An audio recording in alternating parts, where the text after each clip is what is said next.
le Chumash.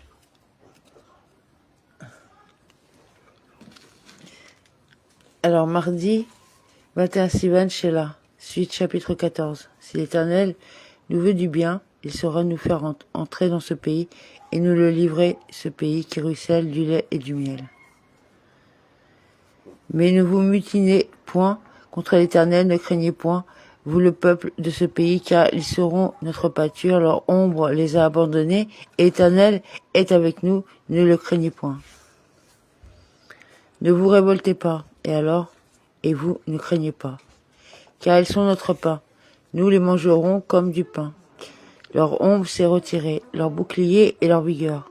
Ceux parmi eux qui étaient vertueux sont morts, comme Iov, qui les avait protégés, Baba, Batra 15a, Sota 35a. Autre explication, c'est l'ombre de Hachem qui s'en était retirée. Or, toute la communauté se disposait à les lapider lorsque la gloire divine apparut dans la tente d'assignation à tous les enfants d'Israël. Qu'on les lapide avec des pierres, Yeshua et Caleb. Et la gloire de Hachem, la nuit, il descendit Sota 35a. Et l'Éternel dit à Moïse, quand cessera ce peuple de m'outrager? Combien de temps manquera-t-il de confiance en moi, malgré tant de prodiges que j'ai opérés au milieu de lui? Jusqu'à quand me méprisera-t-il, me mettra-t-il en colère? Tous les signes. Il aurait dû, à cause de tous les miracles que j'ai accomplis en leur faveur, avoir confiance en mon aptitude à tenir ma promesse. Je veux le frapper de la peste et l'anéantir et te faire devenir toi-même un peuple plus grand et plus puissant que celui-ci. Et je le détruirai. Comme le rend le Targonogelos, il y a là l'idée de chasser, à savoir ce que je ferai de mon serment au patriarche Shemot 6.4. Et je ferai de toi une nation plus grande, car tu es de leur descendance Midrash Taoma. Moïse répondit à l'Éternel, les Égyptiens ont su que tu as, par ta puissance, fait sortir ce peuple du milieu d'eux. Les Égyptiens entendront, ils entendront que tu veux les tuer. Qui tu as fait monter. Le mot qui signifie ici que, Rosh Hashanah 3a. Ils ont vu que tu les as fait sortir de chez eux avec ta grande puissance. Et lorsqu'ils entendront que tu les as tués, ils n'expliqueront pas que c'est parce qu'ils ont péché envers toi. Mais ils diront que tu as certes pu faire la guerre contre eux, mais que tu n'en as pas eu la possibilité contre les habitants de ce pays. C'est ce que veut dire le verset suivant. Et ils l'ont dit aux habitants de ce pays-là. Ils ont appris, Seigneur, que tu es au milieu de ce peuple, que celui qu'ils ont vu face à face, c'est toi-même. Seigneur, que ta nuée plane au-dessus d'eux, que dans une colonne nébuleuse tu les guides le jour et dans une colonne de feu la nuit. Ils le diront à El, l'habitant de ce pays-là. Le mot El correspond à Al, au sujet de l'habitant de ce pays-là. Et qu'en diront-ils?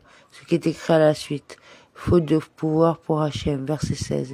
Car ils ont entendu que toi, Hachem, résidais parmi eux, qu'on voyait œil dans l'œil, toi, Hachem, que tu leur apparaissais, le tout comme marque d'affection. Et ils n'ont pas remarqué qu'à présent, que ton amour se soit détourné d'eux. Et tu ferais mourir ce peuple comme un seul homme.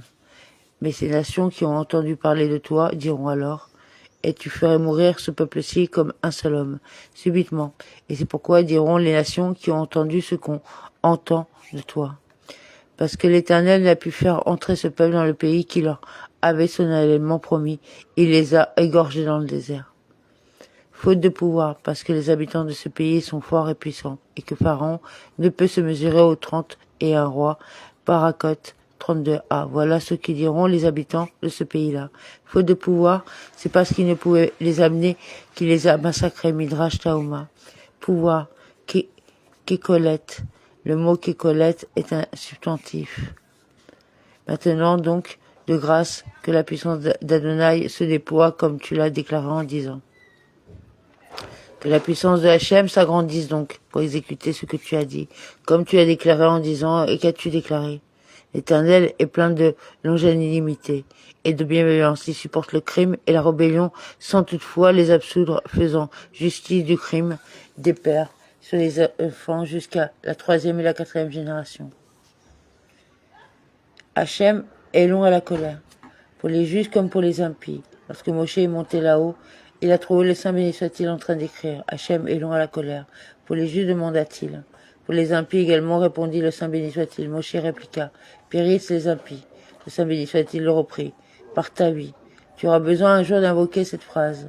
Quand Israël eut commis le péché du veau d'or et celui des explorateurs, Moshe souligna sa prière qu'il était long à la colère. Le Saint béni soit-il lui rappela. Ne m'avais-tu pas dit que ma longanimité ne devrait profiter qu'aux justes? Et toi, rétorqua Moshe, ne m'avais-tu pas dit qu'elle profiterait également aux impies? Sanhédrin 111a. Et absoudre ceux qui se repentent. Il n'absout pas ceux qui ne se repentent pas. Yoma 86a. Oh, pardonne le crime de ce peuple selon ta clémence infinie, et comme tu as pardonné à ce peuple depuis l'Égypte jusqu'ici. L'Éternel répondit, je pardonne selon ta demande, selon ta parole, à cause de ce que tu m'as dit. Ils diront, faute de pouvoir pour Hachem, verset 16. Mais aussi vrai que je suis vivant, que la majesté de l'Éternel remplit toute la terre, mais aussi vrai que je suis vivant, que la majesté de l'Éternel remplit toute la terre. Et cependant, mais voici ce que je leur ferai. Aussi vrai que je suis vivant. C'est une formule de serment, aussi vrai que je suis vivant, et que ma gloire remplit toute la terre. De même, ferai-je que tous les hommes qui ont vu, s'ils voient le pays, le texte est en désordre, aussi vrai que je suis vivant, que tous ces hommes ne verront pas le pays, et que ma gloire remplit toute la terre. Mon nom ne sera pas profané par cette plaie-ci. Faut que l'on dise, faute de pouvoir pour Hachem d'amener ce peuple-ci, car je ne les ferai pas mourir subitement comme un seul homme, mais à une échéance de 40 ans, peu à peu. Tous ces hommes qui ont vu ma gloire et mes prodiges en Égypte et dans le désert et qui m'ont tenté 10 fois déjà et n'ont pas obéi à ma voix. Ils m'ont mis à l'épreuve, à prendre au sens littéral, cela 10 fois, 2 fois la mer, 2 fois pour la manne et 2 fois pour l'écaille, comme enseigné dans le traité Akin 15a. Jamais ils ne verront ce pays que j'ai promis par serment à leurs aïeux, eux tous qui m'ont outragé, ils ne le verront point. S'ils voient le pays, à traduire par ils ne verront pas, ils ne le verront pas, ils ne verront pas le pays. Pour mon serviteur Caleb, attendu qu'il a été animé d'un esprit différent, mais resté pleinement fidèle, je le ferai entrer dans le pays où il a pénétré et sa postérité le possédera. Un autre esprit. Il est question ici de 2 esprits, celui de la bouche et celui du cœur. Il avait dit aux explorateurs, je suis avec vous dans vos menées. Mais il était résolu dans son cœur à dire la vérité, et c'est ainsi qu'il a eu la force de les faire taire. Comme est écrit, Caleb fit taire, Supra 13:30, car il croyait qu'il dirait comme eux Midrash Shauma, et c'est ce qui est écrit. Et je lui rapportais la chose comme elle était dans mon cœur. Yoshua 14:7, et non comme elle était dans ma bouche. Il était pleinement derrière moi, il a empli son cœur de la résolution de marcher derrière moi. Le texte s'exprime ici de manière elliptique, où il est venu, on lui donnera Hébron, en prendra possession comme le rend le Tagonogelos, et le chassera, et le chasseront les Hanakim et le peuple qui s'y trouve.